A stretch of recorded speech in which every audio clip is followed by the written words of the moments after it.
Kuha ito Martes ng gabi sa kahabaan ng Mel Lopez Boulevard sa Maynila.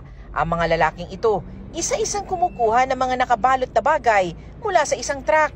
May punto pang kahit umaandar, patuloy sa pagkuha mula sa truck ang mga lalaki. Awa na. Ano yun, parang alambre.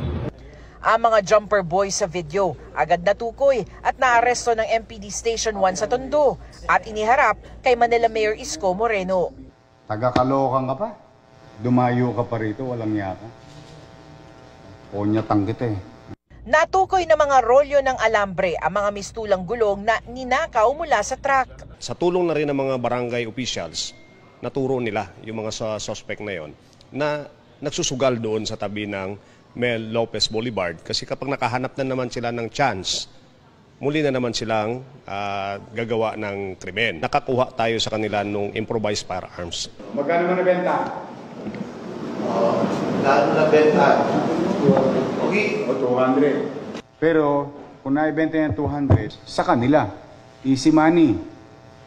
Pero di sa mga may-ari ng negosyo at yung painante driver na mananagot. Ngayon ko lang po nagawa yan kasi wala pong pangkain. Ginaayaw lang din po sa kanila yun eh. Na-inquest na ang dalawa para sa mga reklamong illegal gambling at illegal possession of firearms. May pakiusap naman ng mga otoridad sa mga dumadaan sa Mel Lopez Boulevard. Nananawagan kami sa mga driver, kapag may nakikita kayong insidente na ganito, magbusina kayo sabay-sabay.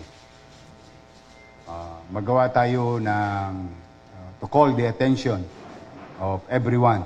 No?